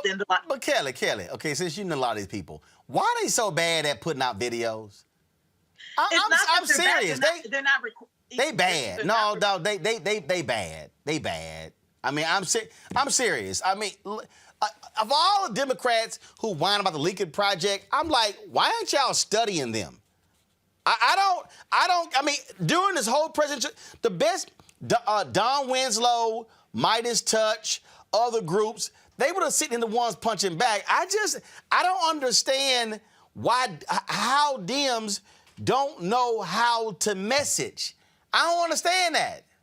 And what I'm trying to say is, I can't speak for these people, right? But from my point of view, it feels as though when the Democrats look at the Republicans, and even vice versa, they see the other as less than, as if they can't take lessons from the other side. And that's my point right now. You can take a lesson from the people that you are against. And the lesson that needs to be taken right now, especially when it comes to Democrats learning from Republicans, is messaging. Because the person who isn't involved in politics whatsoever can at least somewhat describe what a Republican is about. Whether it's true or not, the message can be conveyed from somebody who doesn't know what a Republican is. When it comes to Democrats, again, what I was saying previously is that they are so splintered in their messaging that they don't know how to to merge and make things concise and streamlined, because they are so hard-nosed on whatever cause they feel like is most important. And my point is, when it comes to the Democratic Party, similar to the Republican Party, get in line with your messaging. Get in line with whatever agenda you are trying to push at that moment. Possibly your message will actually come through. I just don't understand it. I mean, here's a perfect example, okay? This ad was dropped 6 hours ago. This was dropped 6 hours ago by the Lincoln Project. Here's what I don't understand, okay? The tweet says, representation matters. It's time to support brilliant and qualified women, not hold them back. I'm trying to understand, why are the Democrats putting this kind of video out for Vanita Gupta, for Kristen Clark? Y'all watch this. How many young girls are raised today too afraid to speak their own minds, scared of being attacked for having an opinion, fearful of being called bossy, arrogant? How many of them just stay silent? It's time to turn the corner on the all too familiar phenomenon of what happens when a woman speaks her mind. Because that's just what we are seeing today with Kristen Clark and with Vanita Gupta. Two brilliant and qualified women nominated for powerful roles within the Biden administration, smeared and vilified despite their qualifications and widely accepted views. Would this be happening if these were men nominated? What are you afraid of, senators? It's time to throw those double standards overboard for Clark and for Gupta, and for all the young women out there who yearn to lead, if only given examples to follow. It's time. The Lincoln Project is responsible for the content of this advertising. Muzafa, please, explain to me how the Democratic Party did not put that video out. You know, y'all probably get in trouble for this, but, you know, sometimes when you got a whole lot of folks who went to Ivy League schools and, you know, studied at business schools, that you forget about how do you actually talk to everyday folks. And I'm not taking anything away from those who've been blessed to be able to do that. And, you know, the Lincoln Project and Media Matters, a couple of other folks, are actually building a strong base that actually follows them and believes and trusts in them. So the Democrats have a choice to make. Do you want to actually not only hold on to the base that you have, but expand that base so that they are then activated and want to, you know, get engaged and support you in the tough times and uplift you in the good times? And if you don't, somebody else will continue to fill the space, like the Lincoln Project and a couple of others are doing. And the other part of it that we talk about here on the show is when content is being created, you also better be getting it to Black and brown media. So one, they should be playing a role, of course, in the creation of it, but that they are also getting it out. So you're going to have to support with your dollars. So, you know, folks got some decisions to make. If they're serious about wanting to see real change happen, if they really want to help people, and if they really want to get people engaged in the civic process and push at these various levels that we've been talking about today. Ben, I'm serious. I do not understand how. And look, there are a lot of people out there. The New York Times has done these articles on the Lincoln Project. People are saying it's a scam, it's supporting Republicans. And look, you can say all that. That's fine if you want to. That is a real ass ad. That is how you should be messaging when your nominees are under fire. Yeah, I absolutely agree. I mean, I can't possibly talk about the Lincoln Project at the risk of angering all the people who like them. I absolutely cannot support the Lincoln Project, but I gotta call a spade a spade. That's a great ad. And they do a better job than the Democrats, like you're saying. And it's a shame that some of the best advertising that we got during this entire election cycle came from Republicans, and those dollars that they got are going to inevitably end up supporting some Republicans in the long run. That said, the Democrats are pathetic at this. And I think some of it has to be chalked up to intentional. They are in some cases, Roland, you can't be this incompetent and be at that level. Some of this has to have a level of intentionality that we have to address. I think some of these things these fights they don't want to fight, because if they actually speak up and have to fight these fights, then they have to start delivering. And I don't think that they want to deliver on behalf of us. I also think it's an issue of them resting on the morals of them being right. You know what I'm saying? Like, it's clear that the Republicans right now are in the wrong. And for whatever reason, it's like they think that Americans will just be like, oh, clearly they're wrong. Let's just go Democrat. And that's just not how politics works. That's not how any type of messaging works. You have to tell people why you are right and somebody is wrong. You have to tell people why to be on your side. And you have to do it effectively. And you have to do it concisely. Otherwise, the message will be lost, regardless of if it's good. But what you can't do, and that's what I'm noticing right now, especially with Democrats, is it's clear that Democrats are in the right with a lot of this stuff, with a lot of the agenda, with a lot of policies. But just because you're in the right doesn't mean that other people understand why, doesn't mean that other people will agree. People have to be told what to do all the time. I mean, from your work to your family, like, everybody has to be given some type of instruction in order to progress anywhere. Messaging for the Democratic Party should be no different. Bottom line is this here. Hey, Jamie Harrison, bruh, seriously, I hope you just wipe a whole bunch of these folks out the damn DNC. Because I have never, seriously, bottom line is this here. There's a thing called building resonance, where you have to create momentum, okay? Right now, Kristen Clark, Vanita Gupta, under attack, all right? Where's the external game, okay? I don't know, maybe y'all heard, I ain't heard, how they've been going to women's groups, flood them with phone calls and emails, going to numerous women's groups. Republicans go to Concerned Women for America. I'm talking about if I'm sitting here trying to build alliances and I want confirm, links, AKs, deltas, zetas, Sigma Gamma Rho, girlfriends, ladies of distinction, every female group I can think of. Emily's list, I can go down the line saying flood them, hit them, because what they're doing to women. And how they're holding women, exactly what happened to Neera Tanden. And again, you can not like Neera Tanden all you want to, but the bottom line is this here, Republicans are attacking women nominees of Biden differently than they are men. And they're attacking the minority nominees differently. Because in today's hearing, it was two women at the table, Vanita and Lisa. Lisa wasn't getting no heat. Lisa white. Vanita not white. She was.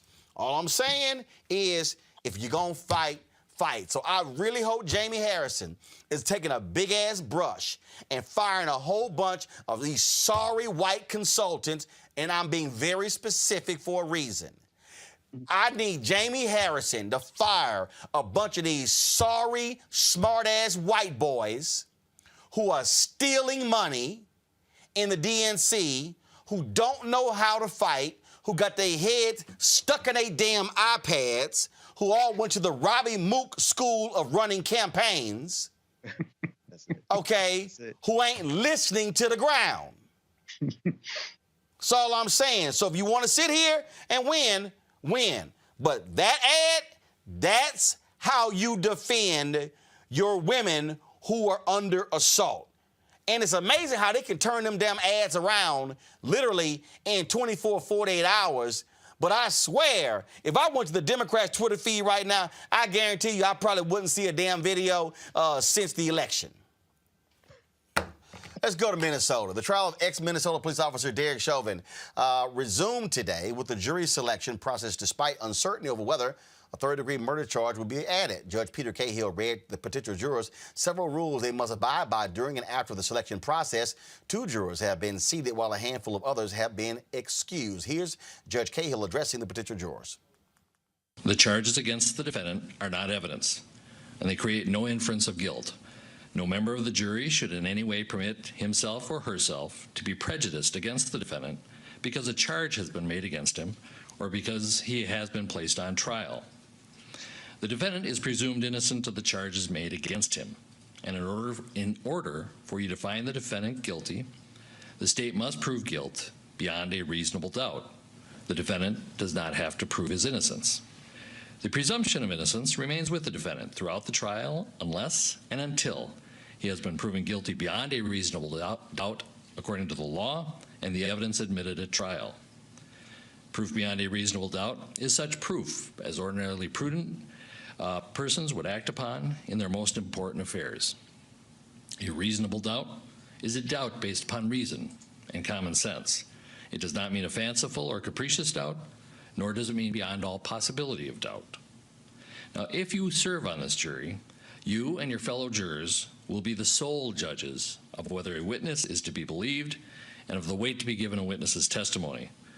There are no hard and fast rules to guide you in this respect, but in determining believability and weight of testimony, jurors may take into consideration the witness's interest or lack of interest in the outcome of the case, the relationship to the parties, the ability and opportunity to know, remember, and relate the facts, their manner, their age and experience, their frankness and sincerity, or the lack thereof, reasonableness or the unreasonableness of their testimony in light of all the other evidence in the case, and any other factors that bear on believability and weight. If on this jury, you should rely in the last analysis upon your own experience, good judgment, and common sense. There are things you should not do, even during jury selection. You are not investigators. You are not to go out to do any looking, and you are not to ask people about this matter. You are not to use the internet to look for information about this case or about the law.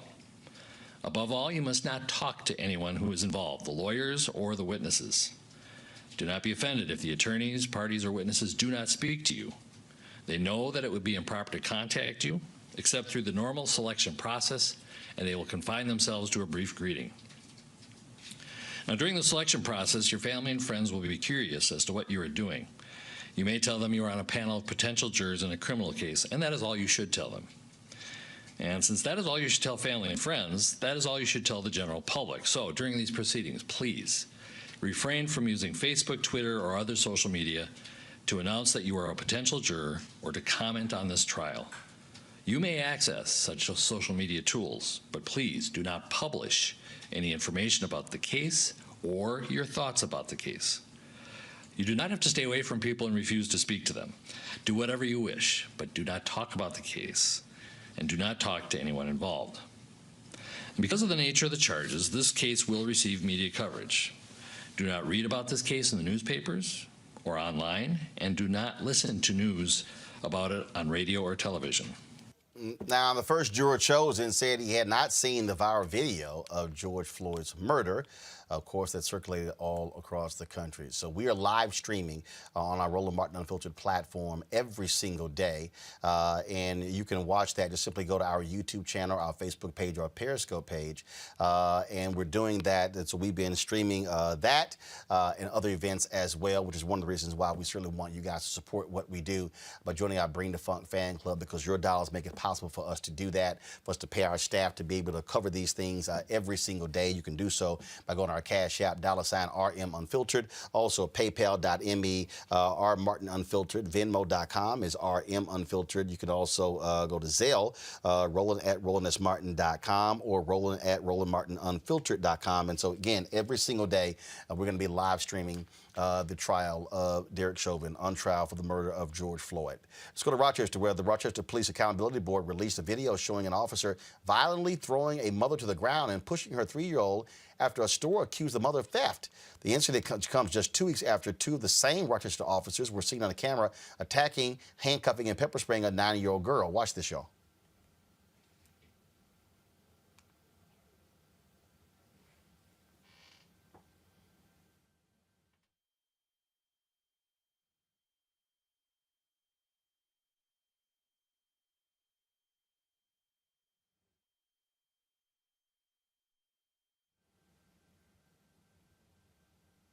Now, folks, during a news conference, members of the Rochester Police Accountability Board said the video showed unacceptable conduct by the officers. No kidding, Ben. Yeah, that's difficult to watch on so many levels, not only because of how the sister was treated, but also the fact that the child was there watching it. And it's just time and again, Roland, we see these videos and it creates a new trauma in us. It's a catalog of traumas that Black people we have to live with every single day because this is nothing new. And if there's going to be any justice, we have to wait and see. Because so many times with these incidents, they're always finding a way to protect the police officers despite the trauma that they are causing Black people in real time. Kelly? I couldn't agree more. As far as justice is concerned in this case, hopefully it is swift, because my understanding is that 2 of the officers involved in this incident were also involved in the incident regarding the 9-year-old who was pepper sprayed.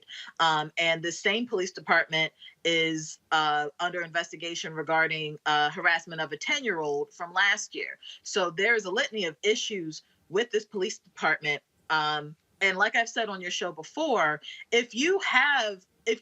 I feel like these officers know that they have a racial bias. You have to, because it is clear. And if you do not know, if you do not have the wherewithal to suppress your racial bias in any job, you should not be in a client-facing job such as a police officer. These officers knew what they were doing. And they also knew that if that person were white and she were holding a white child, this would not be happening.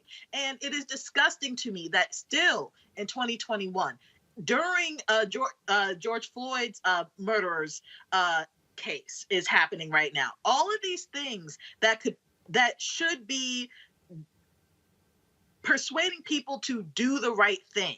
It feels like there's an uptick in the stupidity of these officers. I'm not saying every officer is stupid. I'm not saying that I'm anti-police, but what I am saying is that I'm anti-racism.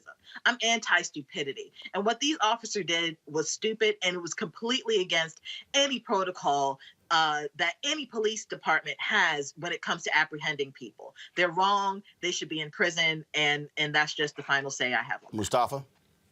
Well, they shouldn't have been on the street.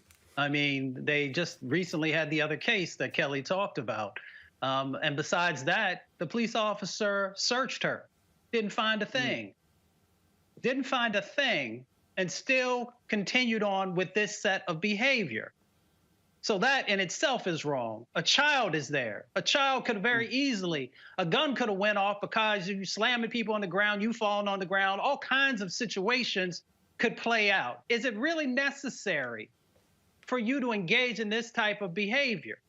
Especially when the person doesn't have a weapon, the person hasn't done anything with a violent background, and it's a woman. So as a man, are you telling me that you can't hold somebody or do something else until another female officer comes and then you can continue down? So there's all these different dynamics that are going on. And there's also reporting where one of the officers said, well, make sure the other car is pulled forward so that folks can't videotape what's going on. So why are you worried about people videotaping if you haven't done something that was wrong? So that's one of the reasons why these folks, there are good police officers, and we should support good police officers. But when we have repeated folks who continue to break their own sets of laws, then that sends a message very clearly that they don't want that job. So they should not be in that job. Ben? Yeah, Roland, this is hard to watch, and it's difficult to watch. And you have to cover this. We cover this kind of stuff every single day, and it drives a rage in us that is justified. Right? We are justified in our anger towards the police system, this police state, because they have been unleashed on the Black community, and they don't give a damn. They don't give a damn about the George Floyd trial, the trial of Derek Chauvin that's happening right now. They are acting out. Like Kelly said, they are acting out above and beyond. They're going above and beyond.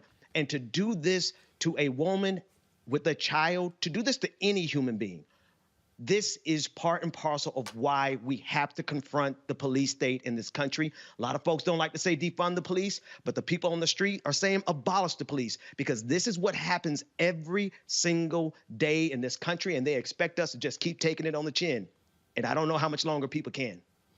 And may I add just one more thing? This is the reason why the bill that passed in the House regarding George Floyd is so important, because one of the main components of that bill is a registry for incidents such as this to be recorded, so that if something were to happen in another jurisdiction, they cannot get a job in another jurisdiction.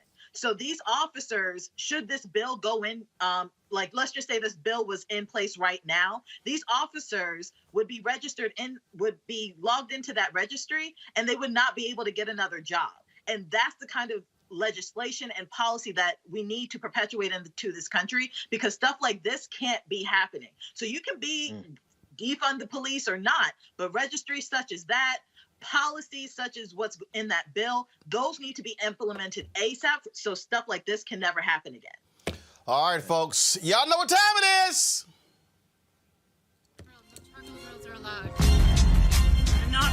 I'm white. I got you, bro. Illegally selling water without a permit On my property. Whoa! Hey! You don't live here. I'm uncomfortable. So a lot of folks were mad that I did not spend yesterday any time talking about the Meghan Markle, Prince Harry interview with Oprah. Why? Because I don't give a damn about the royal family. I really don't. I didn't give a damn about their wedding. I didn't care about Kate and that other. Who's she married to? What's that dude name? Y'all know what's his y'all Pound? Y'all know the dude? The dude. Oh, William. That's right. The red I ain't give a damn about Pippa. I ain't care about none of them. Okay, I don't understand why Americans are fascinated with the royal family. I really don't. So it didn't matter to me. Okay, and I know I got sisters sitting talking about, oh, how the sister was treated and the mental. Y'all, here's the whole deal. Okay, you can say all that sort of stuff, but don't try to question talking about, do I stand with black women? Because when I had the sister on 2 weeks ago who got fired by the medical school, a whole bunch of y'all didn't say nothing. Crickets. Crickets. Okay? Yesterday, we had the mama on and the kid who was forced to drink the urine in Plano, Texas. Whole bunch of folks didn't say nothing, okay? Friday, I'm talking to St. Louis Circuit DA Kim Gardner. I've been standing with that sister since she got elected. So if y'all want to try that nonsense, you ain't standing with the black woman, take that BS somewhere else, okay? Let's just be real clear. But I was absolutely pleased when I saw this video today. They have had an overwhelming amount of negative press. I watched the program yesterday, and yes, they had some great press around the wedding, but what press is going to trash someone's special day? There was bad press around the engagement, before the engagement, and everything that has followed since has been incredibly damaging, quite clearly, to Meghan's mental health and also to Harry. And I hear Piers say that, William has gone through the same thing. But do you know what? Siblings experience tragedy in their life, and one will be absolutely fine and brush it off, and the other will not be able to deal with it so strongly. And that's clearly what has happened with Prince Harry in this situation. He walked behind his mother's coffin at a tender age in front of the globe. That is going to shape a young boy for the rest of his life. So I think that we need to all take a step back. And I understand that you don't like Meghan Markle. You've made it so clear a number of times on this programme. A number of times. And I understand that you've got a personal relationship with Meghan Markle, or had one, and she cut you off. She's entitled to cut you off if she wants to. Has she said anything about you since she cut you off? I don't think she has, but yet you continue to trash her. OK, I'm done with this. No. Sorry, no.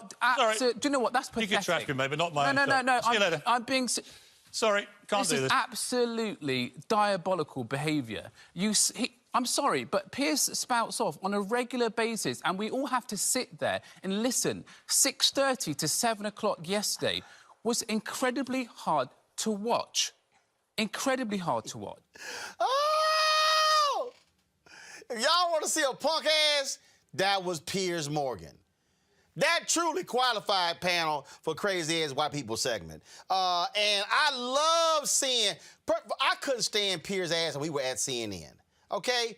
It was, to have him replace Larry King really was, I mean, he was awful, okay? He was awful. All right, all he did was kiss Trump's ass left and right. He was on Celebrity Apprentice. So that's why I had nothing but glee when I saw this drop on Twitter today. Go to my iPad. Statement from ITV. Following discussions with ITV, Piers Morgan has decided now is the time to leave Good Morning Britain. ITV has accepted this decision and has nothing further to add. Walk your punk ass on out the door, Piers.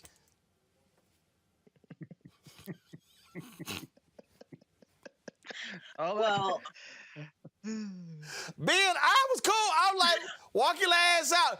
Again, just, that's it. I'm out. That's it. I'm not taking this. Oh, see, if you are willing to talk trash on TV, right, take that ass, whip it like a man. But no, little punk Piers, he ain't want to do that. And he's taking a big risk, Roland, because it's not like he's particularly talented, right? He's the quintessential mediocre white man who just fails up. Say, dog, I'm talking about if you want to see, look, I think Piers Morgan is more of a mediocre white man than Tucker Carlson. And that's a whole lot of mediocre white men right there. He's like the spoiled milk of Tucker Carlson's, right? And for him to storm off the stage, he could dish it, but he can't take it. I mean, this was cathartic for me because I didn't want to cover that story either about the princess, except for the fact that down with the monarchy, like down with the crown, like I think this is a perfect moment to finish the revolution. But I digress. The point is, if nothing else good came out of it, there's one less mediocre white man on television. It's a win. To watch it happen, Kelly, I was cracking up, laughing. And that's it. I'm done.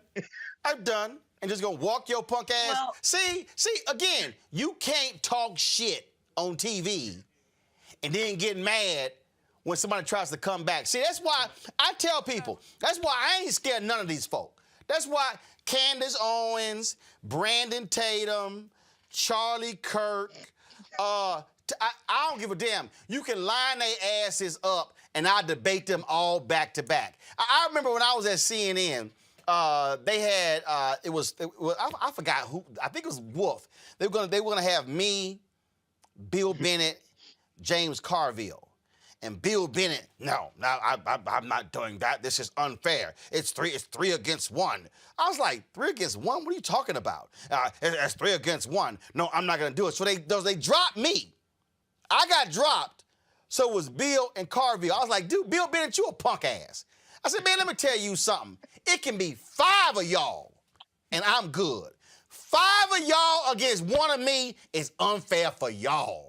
But see, that's how they are. So little Piers, take your little monkey ass on. Now you ain't got the morning shot. And so I did tweet the folks at Good Morning Britain. I said, y'all, I'll be happy to fly across the pond and fill in on the morning show if y'all want. Because, you know, they 6 hours ahead of us. So I can still do my show and then do the morning show as well at the same time.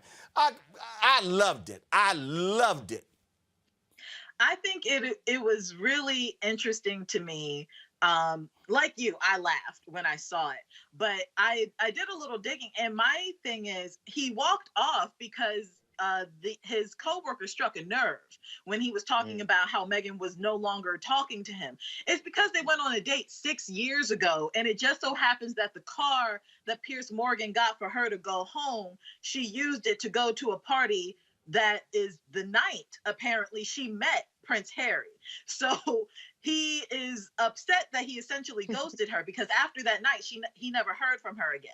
So the fact that it's been 6 years of vitriol from Piers Morgan, just attacking this woman and her husband and anything associated with her, inviting her enemy, so to speak, onto his show just to attack her some more.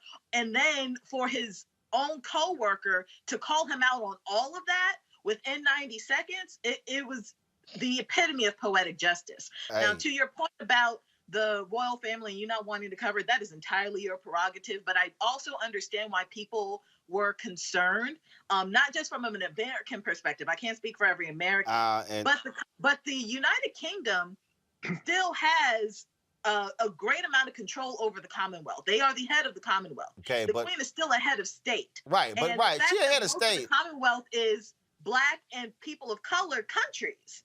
The fact that they're like, it's no question that the monarchy has been racist. Like, that wasn't the issue. The issue is that it was revealed. No, but I don't even care. No, deal. My biggest problem is the fascination in this country with the royals. It's irrelevant. Like, literally, it's irrelevant. We're not discussing rule.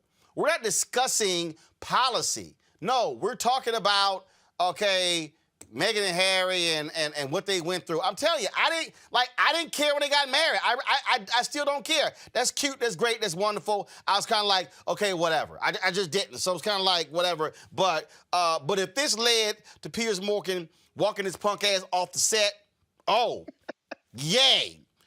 Because I appreciate that viral moment, Mustafa. I appreciate it. Well, Piers Morgan's privilege was hurt. It was damaged a long time ago when Meghan was like, yeah, I'm gonna go over here with the prince. So of course, he was hurt, and he allowed that to manifest all these years later. And when I saw it, all I could think about was that sister who went viral when she said, you about to lose your job. You about to lose your job. That's exactly what I was thinking. You about to lose your job. That I'm telling you, I had look. Piers Morgan is an absolute mediocre dude. And yeah, Piers, this is for you. Y'all go to my iPad. How the fuck I act? Naturally. Ask anybody who know me. What you in school for? The fuck are you talking about? Why are you detaining me? You about to lose your job. You about to lose your job. Get this dance. You about to lose your job because you are detaining me for nothing. And you're detaining me for nothing. And you about to lose your job. You ain't even got no job because you training. You about to lose your job. You about to lose your job. You about to lose your job. Is this shit worth you losing your job? Because you about to. Because you ain't got no reason. I could pass any sobriety test. Yes, when somebody's trying to detain me when I don't want to be detained for no goddamn reason, yeah, that's how the fuck I act. Naturally. Ask anybody who know me. What you in school for? The fuck are you talking about? Why are you detaining me? You about to lose your job. You about to lose your job. Get this dance. You about to lose your job because you are detaining me for nothing. That was for Piers. Again, the little walk up. That's it. I'm through. A mediocre white man, Piers Morgan. Right. Gotta love white kids. And Piers such a little whiny little punk. He blocked me on Twitter because he couldn't handle the criticism. No, he blocked me like a year or two ago. I'm like, you a punk ass. I'm like, you a punk ass. I'm like, get your weak ass on, Piers. I'm like, matter of fact, Piers, why don't you go date Bethany Frankel? Why don't you go? Matter of fact, I ain't even, this wasn't even, I wasn't planning on doing this here, but I didn't realize, because when you talked about mediocre, man, I could not help. I didn't realize when Omarosa, because apparently Bethany, she had to apologize because she was like, she said something about Meghan. Again, everybody was all in their feelings, okay, whatever. But I was like, ooh, when you talk about what Omarosa said to her? That was good. Did y'all see that video? Yes, sir. It's one of my favorites. You know what? Let me just go ahead. And find that video. I just want to just revel in because since we talking about mediocre people who on TV.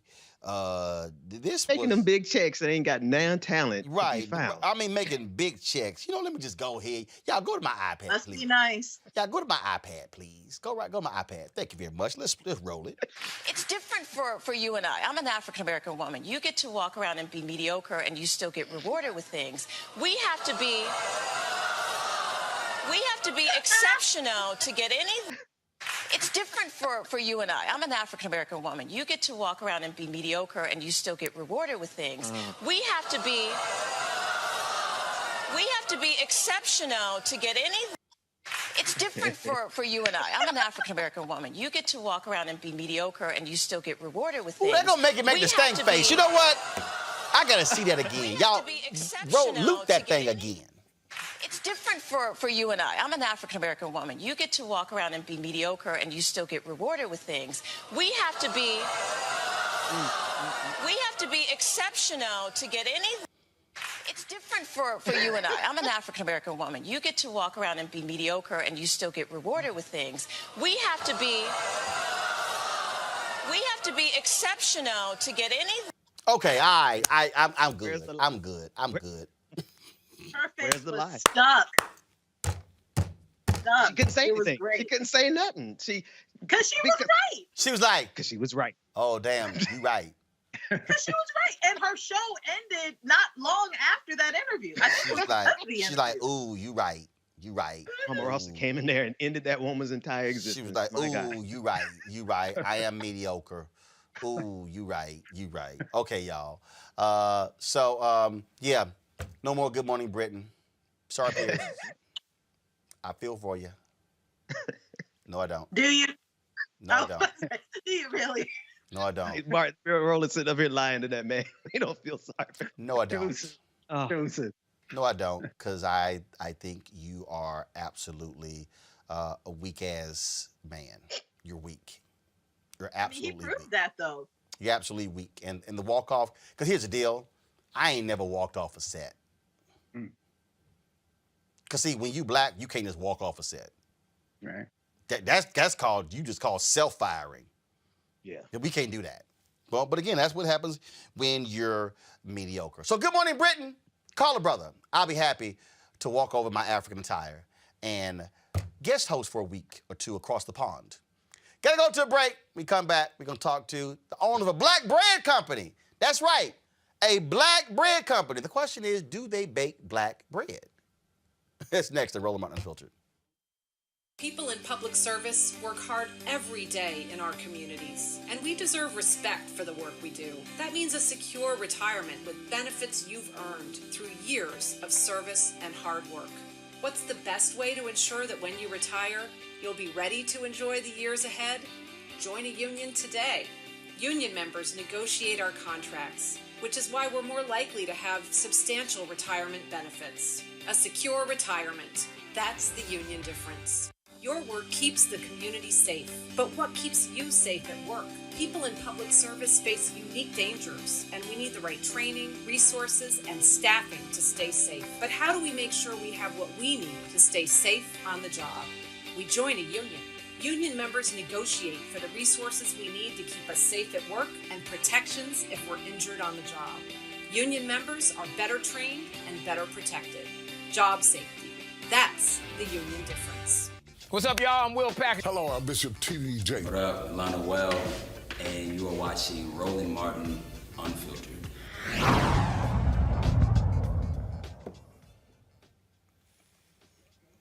Where's the stinger?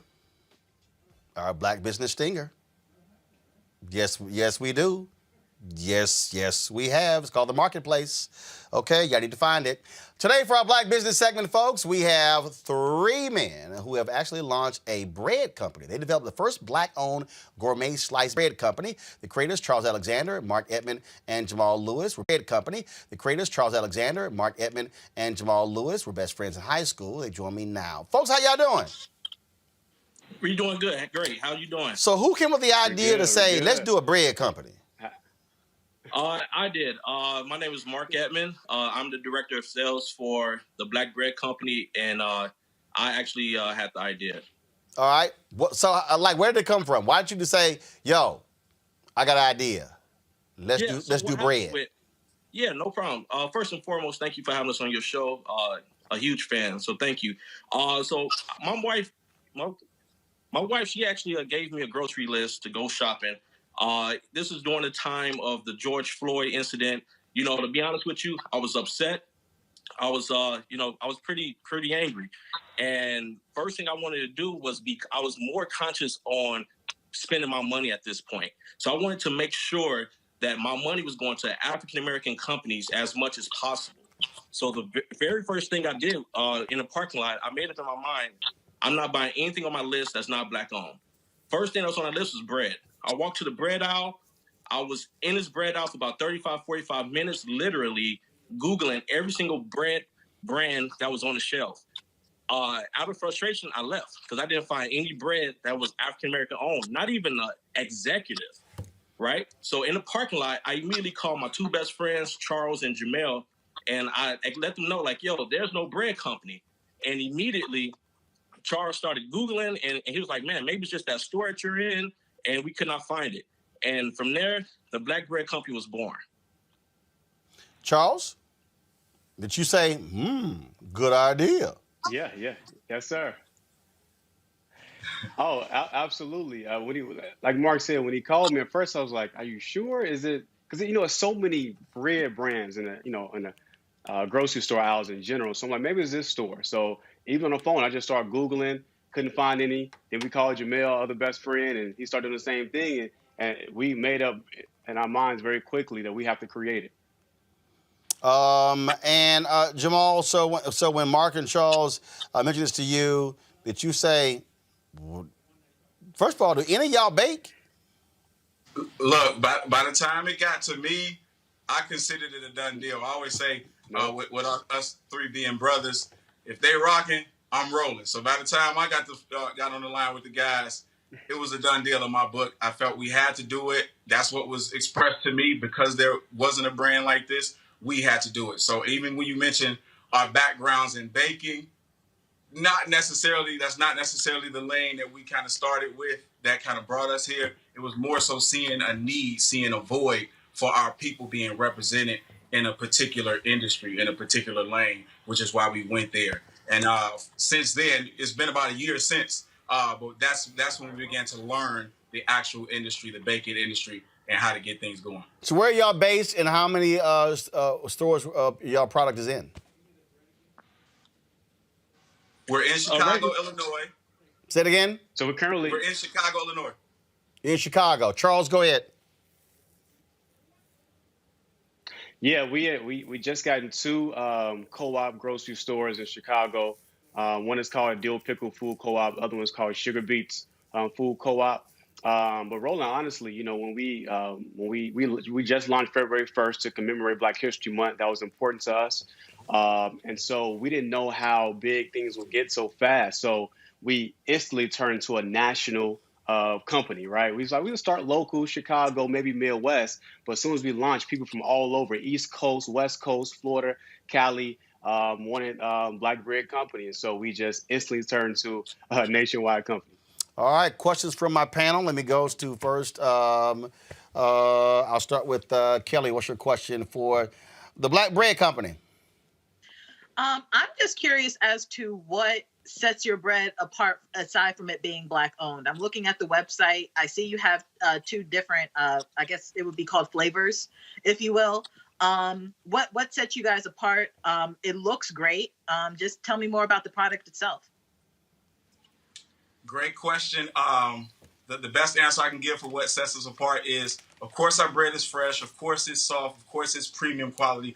But what makes us the most different are the faces that you see in front of us. The fact that from a social standpoint, African Americans have not been represented in this industry. So we implore anybody out there that is interested in anything concerning that we are here for representation. And that is what makes us stand out the most, that no other company in the world looks like us in this industry. So that's what makes us different. Benjamin, your question. Yeah, from conception to product, I mean, you're talking about 9 months. That's extremely quick, and congratulations on your success. How did you make that happen? Like the structural part, the bakery, the factory, the distribution. How were you able to make that happen so quickly? Well, first thing that we wanted to do That's an awesome question. It really is. Go ahead, Charles. Yeah. Go ahead, No, Charles. that's a great question, but we buckled we buckled down and we got to work.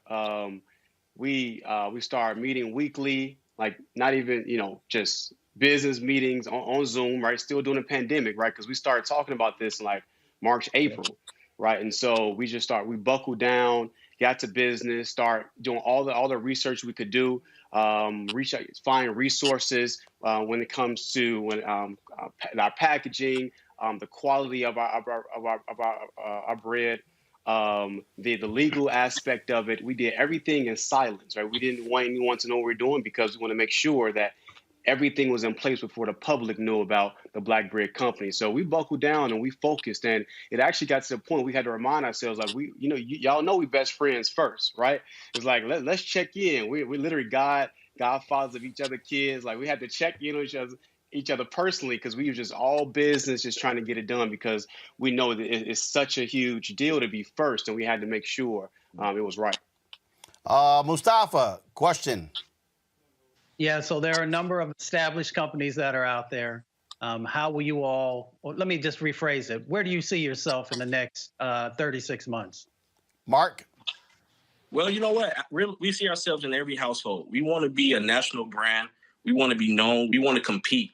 At the end of the day, it is business, and we just want the opportunity to be able to compete. We want to be in every grocery store, on every shelf possible, as well as in schools and nursing homes, daycares, prison contracts. We literally want to be a household brand. We want generations to grow up on our bread. And we literally is just looking for people to come behind us, just in the different aisles, period, in the grocery industry. I got some questions here. Somebody on YouTube asked, is it gluten-free? We actually get that a lot. This is not gluten-free yet, but we are working on a recipe now for a gluten-free. Let's see here. Somebody also asked, do you sell your bread online? We do offer our bread online as well at blackbreadco.com. Blackbreadco.com. Y'all see right there, y'all, blackbreadco.com. And then let's see here. I thought there was one more question. They say, and so you started in Chicago. Are you in other cities, in other stores? As of right now, the only stores that we are in is in Chicago. We do plan on, we're talking to some national chains right now. So hopefully we can get into those stores in the next few weeks, or at least a month or two. So it gives a little time, and we should be, in a store near you. Once again, we are asking people to go into these grocery stores. If you do not see our bread there, request it. They can get in contact with us, send us any type of information on them, because we are here to compete. We are not going down without a fight. We're looking to get in every store. We want to be represented. We want representation. So, I appreciate everybody. Thank you. All right, then. Gentlemen, certainly congratulations, blackbreadco.com. Thanks a lot.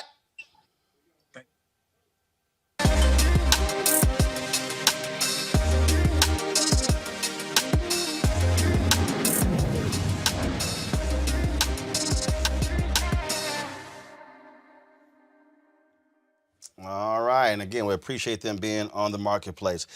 Before I go, I was not going to play this, but you know what? I mean, we were talking about mediocre white people on TV.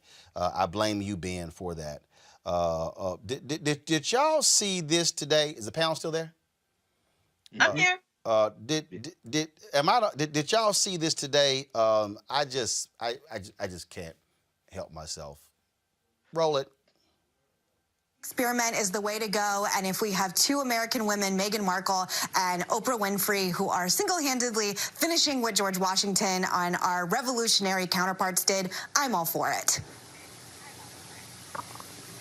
Okay. The American experiment is the way to go, and if we have two American women, Meghan Markle and Oprah Winfrey, who are single-handedly finishing what George Washington and our revolutionary counterparts did, I'm all for it. Okay. The American experiment is the way to go.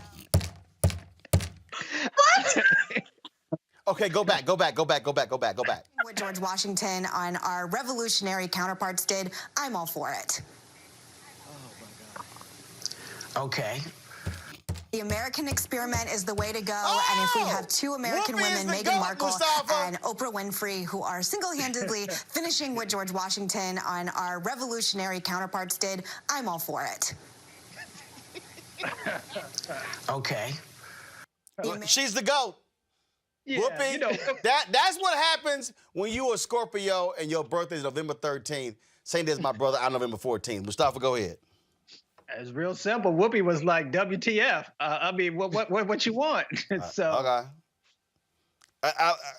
The reason I love that answer, because Kelly, I've literally said the other, like, okay. Like, I'm supposed to give a shit? Like, okay, really? That was just perfect. That was perfect. My face would be like this, how it is right now, if I were Whoopi. Like, I'm perplexed. I really am perplexed. The fact that she's really blaming two Black celebrities for the downfall of a 1,200-year-old monarchy because they helped out a friend. Like, I don't. I am absolutely enjoying the petty, Ben. Call me petty all y'all want to, but Ben, I'm just trying to understand, Ben. You act like you don't know we do this, because like when I played the clip, you were like, "Oh my goodness, I cannot believe he is playing this clip." I'm just enjoying it. Dog, I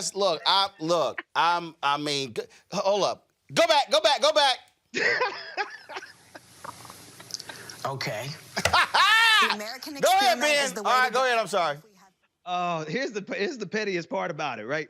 I actually agree with what she's saying. Like, if two Black women can bring down the monarchy, oh my goodness, it's amazing. But how do you say something right and say it in such a repugnant way that Whoopi is like, okay, right? So she manages to say something good. I wish this could result with the end of the monarchy. It won't. But Meghan McCain is the quintessential mediocre person who only got the job because her daddy was a senator, and she constantly reminds us over and over and again. So she's making all those millions of dollars every single year to go up there and say the obvious things, or just to say something to get everybody's attention. So thank you, Whoopi, for being Whoopi. Just thank you for that moment. Thank you. You know what? One more time.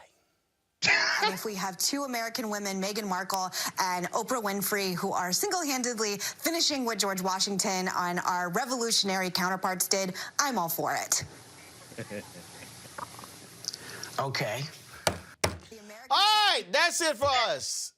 Okay.